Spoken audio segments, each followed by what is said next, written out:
আসসালামু আলাইকুম বন্ধুরা, তোমরা যেখান থেকে দেখতেছ, আজকে একটা জায়গায় নিয়ে আসছি।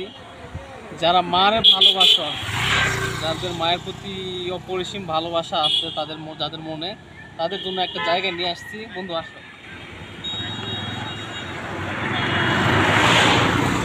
দেখো, এটা হচ্ছে গাজীপুর জেলার শ্রীপুর থানার একজন কৃষক এনামুল ভাই। সামনে আসো।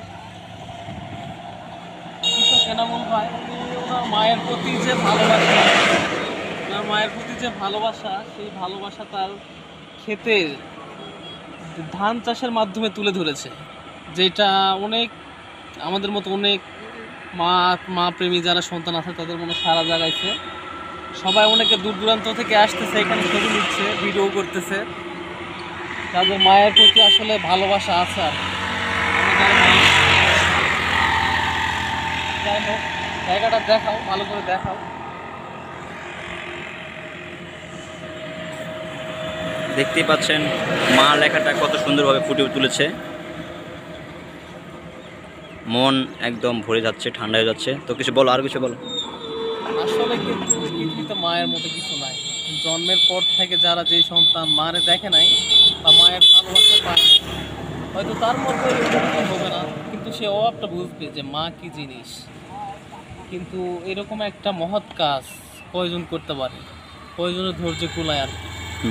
তার অধ্যবসায়ের কারণে আমরা কিন্তু আজকে তার ওনার কর্মের মাধ্যমে আমরা নিজেদের তুলে ধরতে পারতেছি। ধন্যবাদ জানাই, কৃষক মোহাম্মদ এনামুল হক ভাইকে তার এই কাজের জন্য। আমরা তাদের আসলে মনের অন্তরস্থল থেকে ধন্যবাদ জানাই। যাই হোক, আমি আমার মার ভালোবাসি এখানে আসছি। আপনারা যদি কেউ দেখতে চান তাহলে গাজীপুরের শ্রীপুর থানার গ্রাম শাহরা টেঙ্গা শ্রীপুর গাজীপুর, এইখানে চলে আসবেন। তাহলে দেখতে পাবেন আর মায়ের প্রতি ভালোবাসা তুলে ধরতে পারবেন।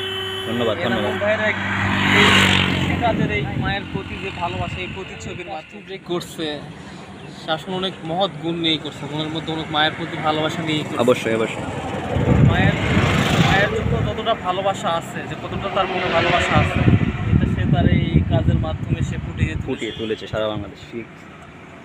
মা হচ্ছে মমতাময়ী, আমাদের সকলেরই মা আছে।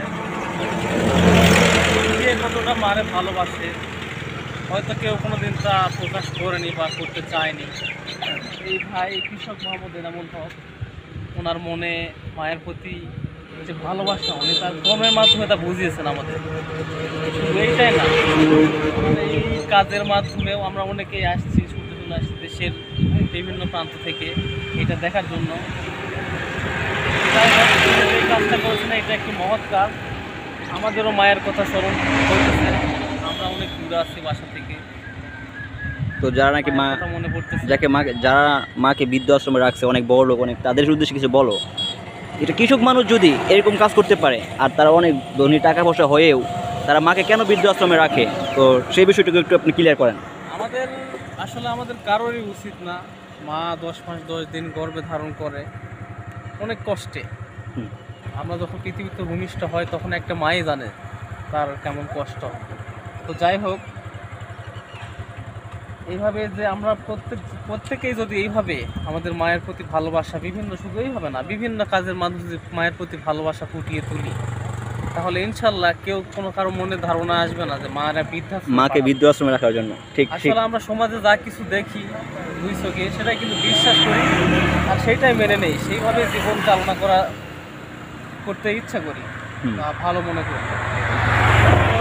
যে এই কাজটা করেছে, আমরাও যদি এইভাবে বিভিন্ন কাজের মধ্যে মায়ের প্রতি ভালোবাসা জ্ঞাপন করি বা মায়ের প্রতি ভালোবাসা তুলে ধরি বিভিন্ন প্রতিচ্ছবির মাধ্যমে, তাহলে আর কোনো মারে হয়তো বৃদ্ধাশ্রমে মা বাবা যাইতে হবে না। খুব সুন্দর, গুরুত্বপূর্ণ কথা বলেছেন। মারে ভালোবাসবো, মায়ের যত্ন রাখবো।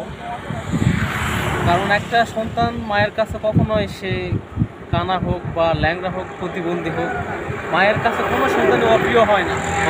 ঠিক আছে। এরকম আমাদের প্রত্যেক সন্তানের উচিত যে মাও যেন আমাদের কাছে অপ্রিয় না হয়। মায়ের প্রতি ভালোবাসা জ্ঞাপন করা উচিত, সারা পৃথিবীতে জানিয়ে দেওয়া উচিত যে আমরা বাঙালিরা, আমরা মারে কত ভালোবাসি। আমরা গার্লফ্রেন্ড নিয়ে রাস্তায় ঘুরি, কত কি করি, প্রেম করি, এগুলো কত কিছু করতে চাই। আসলে মায়ের প্রতি যদি সেরকম ভালোবাসা দেখানোর চেষ্টা করি, তাহলে বিশ্ববাসী জানা যাবে যে বাঙালি জাতি মায়ের প্রতি তাদের ভালোবাসা কতটা এখন ভালোবাসতে জানে, মারে কীভাবে ভালোবাসতে জানে। যাই হোক, আমরাও আমাদের মায়ের প্রতি এইভাবে ভালোবাসা তুলে ধরতে চাই। আল্লাহ যেন আমাদের